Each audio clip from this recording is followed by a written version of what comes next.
para conversar com a professora Lourdes Mello. Nós temos aqui o editor de política do Jornal Meio Norte, também comentarista aqui da Rádio Jornal, da TV Jornal e do Canal 7, o jornalista Franci Teixeira. Seja bem-vindo mais uma vez, Franci. Muito obrigado, Ari. Muito obrigado, candidato. A professora do relacionamento. Olha só.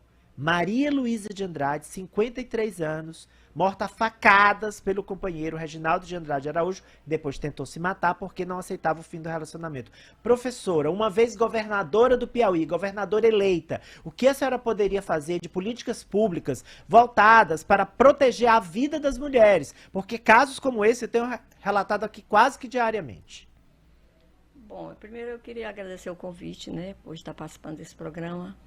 A questão da violência à mulher é uma situação crucial, uma situação grave, né, que acontece hoje no Piauí afora, também no Brasil, mas não basta só, a gente diz, que não basta só a gente lutar contra a impunidade, pela prisão do assassino. É preciso também que a gente dê autonomia para a mulher. De que forma?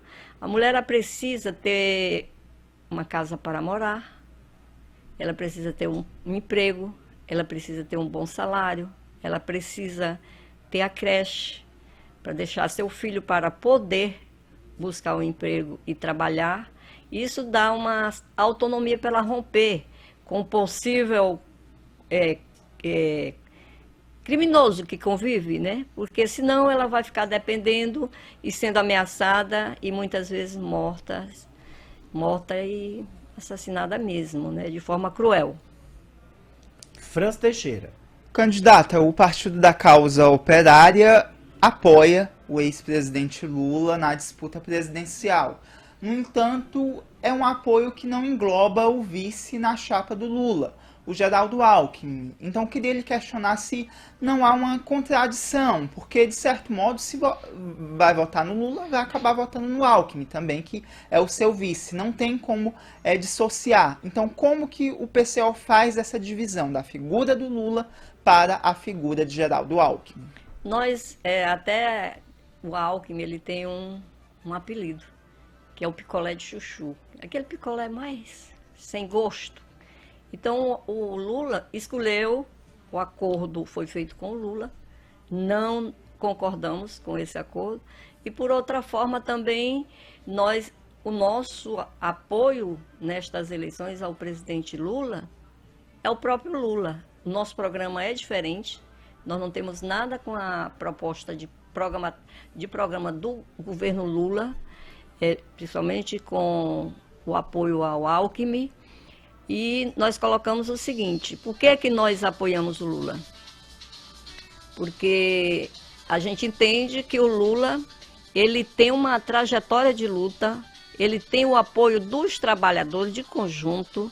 É sempre assim, onde o Lula vai atrás, ou vai atrás um formigueiro humano. Ele consegue mobilizar a classe trabalhadora para derrubar o governo Bolsonaro, que é o principal responsável por toda a situação que nós estamos passando.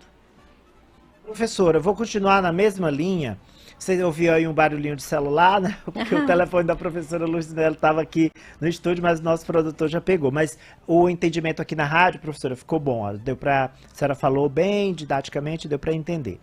Prosseguindo, uma pergunta de um telespectador nosso. É o Castro Alves, ele é morador ali da Zona Norte de Teresina, da Vila Cristalina, no bairro Água Mineral. Ele diz o seguinte, na linha da pergunta que o Franci fez, né? Que no plano nacional a senhora defende o Lula, defende o voto no Lula para derrotar o Bolsonaro.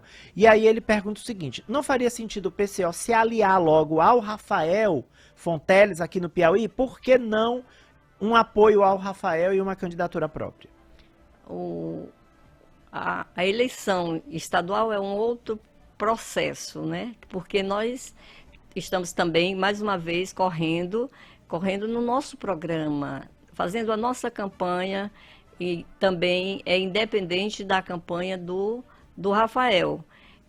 O Rafael, ele tem um programa de propostas, e nós temos também os nossos programas, que não é só para a eleição. É um programa de luta que é antes da eleição, durante a eleição, depois da eleição, É um programa que independe da eleição. Então, se a gente fosse relacionar, tem as diferenças. Por isso que nós não somos aliados. E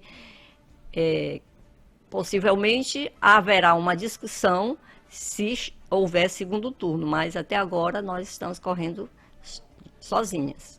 Há alguma tendência, se houver um segundo turno? Hoje, as pesquisas apontam que, se tiver um segundo turno, os favoritos para chegar ao segundo turno seriam o Rafael Fonteles e o Silvio Mendes. Há alguma predileção sua para um desses dois lados ou não, candidata? Olha, nós não tomamos decisão, primeiro porque a nossa candidatura, ela não é uma candidatura de si própria, nós representamos o PCO. E essa discussão, ela ainda não foi feita. Mas caso, no momento certo, poderemos estar tomando esta posição, mas dizendo que em governo Bolsonaro, candidato Bolsonaro, nós não votamos. O presidente nacional do PCO, Rui Costa Pimenta, disse em uma entrevista à Folha de São Paulo que vê pontos convergentes entre o PCO, vejam só, o Partido da Casa Operária, e a direita. E aí, 2 pontos são a crítica a decisões judiciais de combate às fake news, que inclusive tiraram as redes sociais do PCO do ar, quer dizer, a defesa intransigente de uma liberdade de expressão nas redes sociais, e também a questão de acesso às armas. Como é que a senhora vê esses posicionamentos, sendo que a senhora aqui é bem enfática de que Bolsonaro não? A premissa é uma coisa, mas o acordo de princípio não é a mesma coisa. Quando nós defendemos que certos segmentos da sociedade têm que ter a autodefesa, é diferente da proposta do armamento do Bolsonaro. O Bolsonaro, a política dele já tem inclusive o símbolo de matar. E ele se propõe a matar aos nossos próprios cidadãos contemporâneos, né, que são a juventude pobre e negra e jovem, né, que estão nas periferias. Ele se diz que vai acabar com a violência e coloca-se como se a violência partisse somente dos jovens que são desamparados. Mas, mesmo assim, eu queria aprofundar essa discussão, que nós defendemos que a polícia, ela não é um braço armado do Estado. E não se combate a violência com violência. E a gente é bem claro em dizer que tem um segmento da sociedade que são os trabalhadores rurais, os sem terra, que são mortos pelos pistoleiros, pelos jagunços, por defender a reforma agrária, por defender a terra para que nela eles trabalhem. Assim também são os indígenas. E os indígenas também defendem a sua terra, suas aldeias, a sua cultura. E o que está acontecendo na atualidade? É que o governo Bolsonaro tem, inclusive, apoiado, né, a violência no campo e a violência contra os indígenas. Os índios sofrem muito mesmo, são ameaçados e muitos são mortos. E, para isso, é preciso que eles se autodefendam, que eles se armem. Eles não vão esperar morrer sentado, né, ajoelhado, pedindo clemência. É preciso que esses segmentos se armem. Tanto o movimento sem terra, que também é muito atacado, como os índios. E a gente até diz sempre um exemplo. Os índios têm a sua cultura de usar a flecha, o arco e a flecha. Eles não vão ficar esperando ser mortos para defender o seu povo com uma flecha. É preciso que eles se armem também. Existe uma diferença muito grande do slogan de campanha do Bolsonaro, que é uma arma para matar a população trabalhadora. Candidata, entre os 2 principais pleiteantes aí do governo do Piauí que aparecem na frente nas pesquisas de intenção de voto, há uma disparidade muito grande nos recursos que são repassados para as campanhas desses candidatos para os demais candidatos. Silvio Mendes, por exemplo, teve doações de mais de 7 milhões, Rafael Fonteles doações de mais de 5 milhões, enquanto o PCO recebe um recurso muito pequeno para a campanha. Como isso tem lhe prejudicado para levar o seu nome, levar as suas propostas para o estado do Piauí? Olha, essa é uma desigualdade mesmo que a gente diz. A eleição ela é um jogo de cartas marcadas. Para ganhar as eleições é preciso você ter dinheiro, corre frouxo a dinheirama, né, desses candidatos para comprar voto. Isso é uma coisa que é cultural. Quando a gente às vezes está distribuindo panfleto, as pessoas dizem, queria que nesse panfleto seu tivesse pelo menos R$ 50, eu preciso disso, eu preciso daquilo. E a gente não tem essa condição, a gente lamenta a situação que o povo tá sofrendo, mas eu quero dizer que a eleição, desta vez, ela tem vários impedimentos para a gente não ter a possibilidade de ganhar as eleições. As eleições têm um recurso que é desigual, nós não temos espaço na TV para os debates, inclusive. Existe uma cláusula de barreira que não permite que nós tenhamos também o programa eleitoral gratuito. Tem vários impedimentos, que isso é para todos.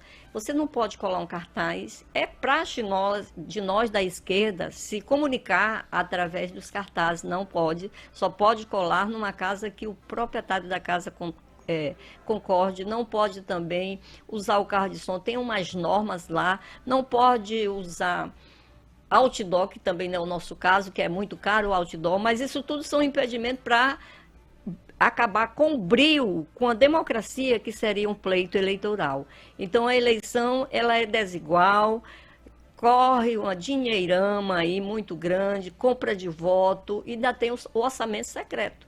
Você citou, né, que eles tiveram, além do fundo partidário, tiveram ajudas do setor de empresários, tem também o orçamento secreto, aprovado pelo Bolsonaro, pelo Centrão também, para que não precisa prestar conta. Eles estão usando esse dinheiro também para compra de votos. Então, quem manda o resultado de uma eleição é o poderio econômico. A senhora relatou agora há pouco que ao entregar santinhos, o eleitor pede dinheiro. Me dê R$ 50, se tivesse pelo menos R$ 50 aqui nesse material. Então, como convencer o trabalhador, porque a senhora é do Partido da Causa Operária, então é um partido que se volta muito para o diálogo ali direto com o trabalhador, com aquele que está lá no final, né, na ponta da corda, o menos favorecido. Se o próprio trabalhador pede o dinheiro para o candidato, como fazer esse trabalho de desmontar esse vício? De o candidato tem dinheiro, ele compra, e o eleitor que precisa vende. Olha, a gente chama os trabalhadores a lutar com o PCO, esclarecer isso, que nós estamos numa eleição conturbada também, o desemprego, a fome, a carestia, toda essa necessidade é natural que as pessoas peçam ajuda, mas a gente também esclarece para as pessoas que assim falam que precisa a gente lutar para mudar. Primeiramente, que a gente sabe que não vai suprir toda essa necessidade, que a fome, o desemprego, ela é inerente também do capitalismo, né? O desemprego não é aquilo que o IBGE fala, cerca de 14%. Tem os desempregados, que são aqueles que nunca trabalharam, tem aqueles que já trabalharam e correram atrás de emprego e já se desanimaram e não vão mais porque é difícil encontrar, e tem aqueles que procuram, continuam buscando, mas não acham.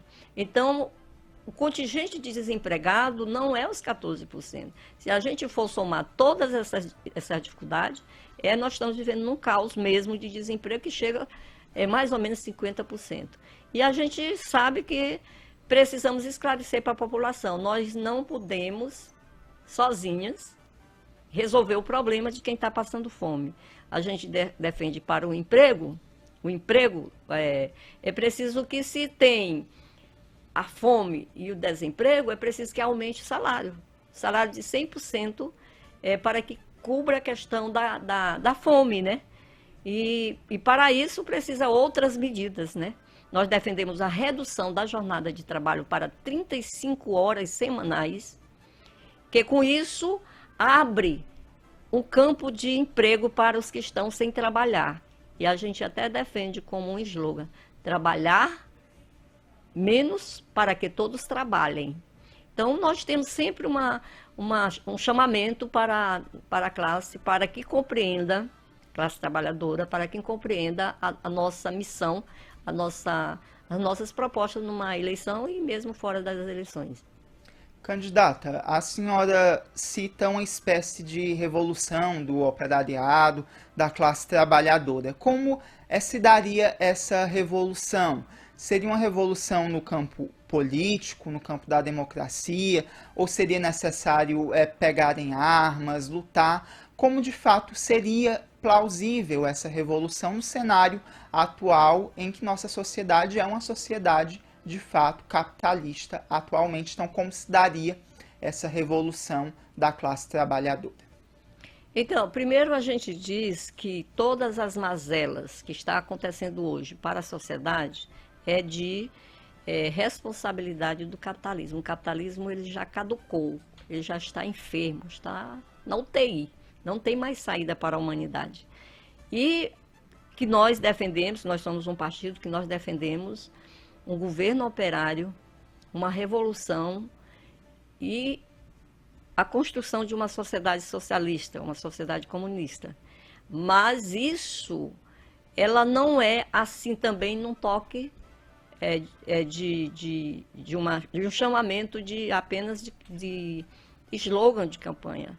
Nós vamos preparando a comunidade, aos trabalhadores, da necessidade de se fazer uma revolução. Porque dentro do capitalismo, nós não vamos conseguir mudar o sofrimento da classe trabalhadora. E por isso a gente diz que isso pode ser numa conjuntura mais favorável, que não é a do momento, mas o médio a longo prazo, que a gente pode sim, acreditamos que só a revolução pode mudar a vida dos trabalhadores. Mas seria através das urnas, do voto, essa revolução? Não, a gente tem experiências, né? Experiências de que há sempre uma rebeldia, um levante popular. É através de um levante popular que se muda uma sociedade. Mas tudo vai se acumulando, as forças, greves gerais, organizações dos trabalhadores, do campo e da cidade, e é assim que a gente vai avançar para esta luta. Mas isso não provocaria um caos social, candidata, no país? O caos já existe. E a gente não pode defender a acomodação. A única possibilidade para a gente acabar esse caos que existe, né?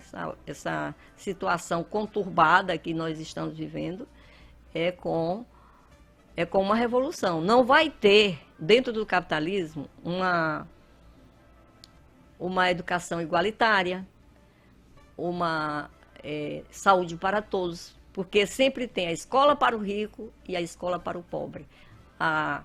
O hospital para o rico e o hospital para o pobre. Então, isso é que os empresários querem, é sugar, tirar dinheiro, esses tubarões do ensino, e também aqui em Teresina, que é um polo de saúde, que vem gente de todo lugar, vem pagando caro. Ou você paga, ou você morre. Morre na porta dos hospitais, nas filas, principalmente nas questões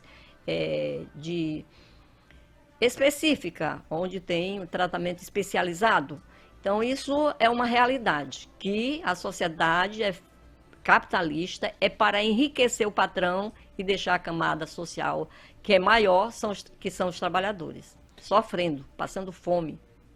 Vamos continuar falando de saúde, né? A senhora citou que Teresina é um polo regional de saúde. Ontem a gente mostrou aqui um vídeo seu, a jornalista Apoliana Oliveira entrevistou a senhora defendendo o piso nacional da enfermagem de 4.750 e se solidarizando com os enfermeiros atendentes que fizeram um protesto ontem ali do lado do Hospital Getúlio Vargas, cobrando que o governo pague e cobrando sobretudo que o STF libere o piso, porque esse veto partiu de uma decisão do Supremo Tribunal Federal. Uma vez eleita governadora, aí a governadora Lourdes Mello está lá no Palácio de Karnak, e aí os enfermeiros cobram o cumprimento do piso, os professores cobram o cumprimento do reajuste do piso nacional, aí vem os servidores da ADAP, pedem um reajuste, os do Detran pedem outro, enfim, as categorias todas querem os reajustes que elas julgam justos. Mas o Estado, a senhora vai perceber, não vai ter dinheiro para cobrir todos os pedidos. Aí a senhora vai fazer como? Eu queria só que vocês me alertassem quando estivessem perto de terminar. Não, 10 minutos ainda, tem bastante tempo. Certo. Então, olhe, os enfermeiros, eles estão em luta, uma luta muito justa. O piso salarial que eles estão pedindo é muito pouco. Os enfermeiros, eles trabalham dia e noite para ajudar a nós, que somos...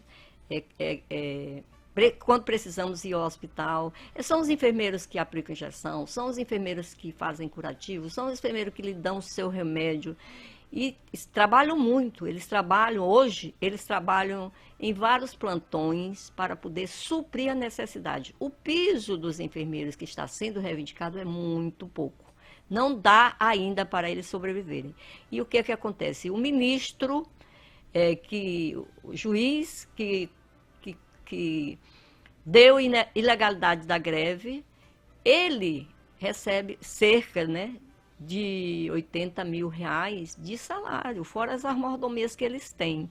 Então, é uma classe contra a outra. Nós temos que apoiar, sim, a luta dos enfermeiros, que é com ele que salva a nossa vida, quando a gente precisa. E com relação à educação, também nós temos uma luta intensa, que não é da agora. A gente teve uma greve lutando para o pagamento de um piso e o recurso também do Fundeb, que não foi atendido, que é o pagamento de 34,23%, né? É isso? 33,23%. 33,24%. Então, isso é uma lei, eles tinham mais era que pagar. Isso aí foi uma lei criada ainda no governo Lula e não precisaria nós estarmos fazendo a greve, mas eles se negam a pagar. E fora isso, nós defendemos um piso do magistério. Nosso piso também já foi estabelecido no governo do PT, é muito pouco que está lá, 3.800. Isso não dá.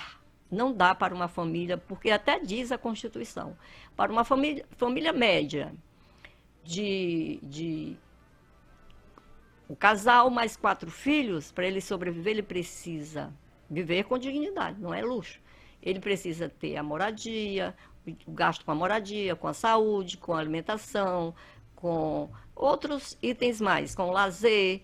E isso também a gente estende para os professores. Nós defendemos o piso dos professores de 7 mil reais. Isso compare com qualquer uma categoria de nível superior, que não é muito, é apenas para que o professor possa desempenhar as suas funções, como diz, que nós trabalhamos com gastos a mais, além do salário, que nós temos que ter internet, nós temos que ter intercâmbio, nós temos que ter qualificação atualizada, e assim nós precisamos ter um piso salarial. Não estamos pedindo muito, é muito pouco para um professor, para que ele precisa inclusive viajar para conhecer outras culturas. Com 7 mil é muito pouco. Candidata, em 2018, quando o atual presidente Jair Bolsonaro foi eleito, havia um sentimento nacional muito forte de antipetismo. O Lula estava preso, isso inclusive refletiu na candidatura presidencial do PT, que conseguiu poucos apoios. Hoje a candidatura do Lula conta com 10 partidos o apoiando. E aqui no Piauí, pelo menos 4 candidatos ao governo apoiam o ex-presidente Lula. E até mesmo prefeitos que pertencem a partidos que apoiam o presidente Jair Bolsonaro fazem campanha para o ex-presidente Lula. Eu queria saber da senhora se a senhora acredita que há um certo oportunismo por parte de algumas figuras políticas em anunciar apoio ao Lula, surfando na onda da popularidade do Lula, e também se há um certo temor de candidatos e de prefeitos de apoiarem o presidente Jair Bolsonaro. Olha, a adesão ao Lula está sempre crescente. E o governo Bolsonaro, ele se aproveitou. Primeiro, nós não consideramos ele o governo legítimo.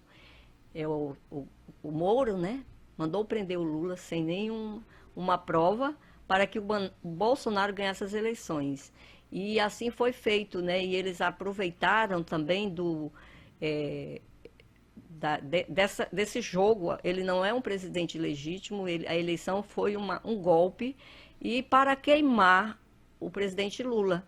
Mas o Lula é o cara, sabe? O Lula, ele tem uma trajetória de luta. O Lula, ele fez greve ainda no ABC, na época que foi criado o PT, que foi criado a CUT, mesmo na ilegalidade. Ele tem uma história de luta. E ele também está sendo reconhecido e apoiado por muita gente. Tudo indica que o Lula está à frente às pesquisas, que nós vamos conseguir a eleição do Lula no primeiro turno, para resolver logo essa parada, e que se vem mais adesão, é porque o Bolsonaro realmente não presta. Esse candidato aí, até os seus aliados estão desistindo dele. Então, nós chamamos o apelo aqui, fazemos um apelo para a população a se engajar nesta reta final de eleição e chamar a todos aqueles que ainda estão confusos a adesão ao candidato Lula presidente. Bem, uma última pergunta antes daquele tempo que a senhora pediu para suas considerações finais, ainda faltam 4 minutos, é sobre o agronegócio. O agronegócio é apontado pela esquerda, como parte da esquerda, como um campo que fatura muito, um segmento econômico que fatura muito, tem uma alta lucratividade, uma alta rentabilidade, mas não há uma geração de emprego, uma geração de renda equivalente, proporcional ao lucro, ao faturamento que eles têm. Eles exportam boa parte da produção.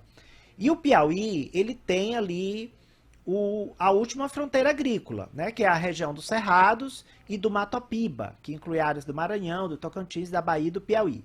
A governadora Lourdes Mello iria apoiar o agronegócio com incentivo, com isenções? Qual seria seu relacionamento com esse segmento que hoje é o que domina a pauta econômica do Estado? Bom, nós sempre colocamos que nós defendemos a reforma agrária.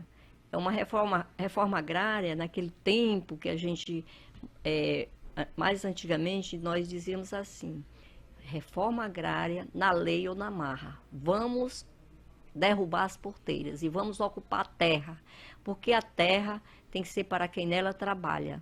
A terra é como o rio, é como os rios, é como o sol, é como o vento que nos alimenta.